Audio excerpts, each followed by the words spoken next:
कक्षा 10 गणित प्रश्नावली 8.1 का क्वेश्चन नंबर 1 आज हल करेंगे। कह रहा है कि त्रिभुज ए बी सी में जिसका कोण बी समकोण है, यानी कोण बी का मान 90 अंश है, जहाँ ए बी बराबर 24 सेंटीमीटर दिया है और बी सी बराबर 7 सेंटीमीटर दिया है।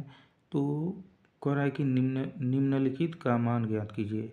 पहला दिया हुआ है sign A into cos A का मान, दूसरा दिया हुआ है साइन सी इंटू कॉस सी का मान। तो सबसे पहले एक हम त्रिभुज बनाएंगे ए बी सी। यहाँ पर कह रहा है कि कोण बी क्या है, समकोण, यानी 90 अंश है। बी का मान 90 अंश है। तो ई वाला लंब होता है, ये कोण होता है और ये आधार होता है। तो ए सी हमको ज्ञात करने के लिए बता रहा है। तो पाइथागोरस प्रमेय, पाइथागोरस प्रमेय होता है कि त्रिभुज की सबसे बड़ी भुजा का वर्ग शेष दो भुजाओं के वर्गों के योग के बराबर होता है। जैसे ए सी स्क्वायर बराबर होगा A B square plus B C square. A B कितना है 24, 24 का स्क्वायर प्लस बी सी कितना है 7 का स्क्वायर। 24 में 24 का गुणा होगा तो इसका होगा 576 प्लस 7 का 49। इसको जोड़ेंगे तो हो जाएगा 9 6 15, 7 4 11 1 12 और 5 1 6 625। 89 स्क्वायर, 21 का वर्ग है 25 का ए सी स्क्वायर, तो स्क्वायर से स्क्वायर कट जाएगा तो ए सी बराबर कितना आ गया 25।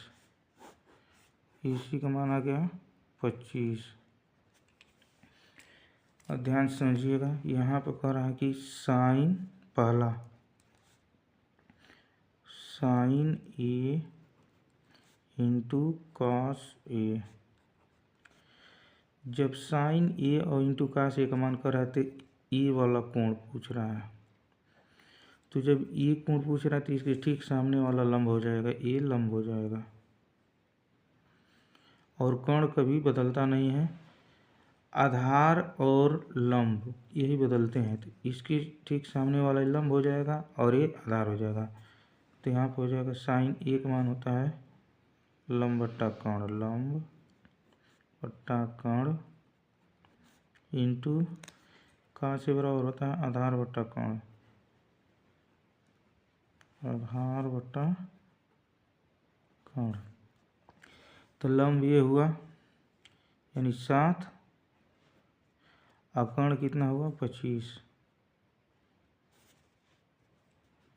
इंटू आधार कितना है, और आधार ये होगा 24 बट्टा कोण कितना है 25।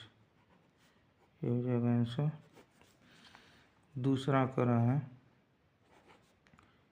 साइन सी इंटू कॉस सी। तो जब ये कॉस सी कहेगा, कॉस सी की बात कर रहा है यहाँ पर, तो इसके ठीक सामने वाला क्या होगा, ये लंब होगा। ये हो गया लंब और ये हो गया आधार और ये हो गया कोण, यानी सेम हो गया।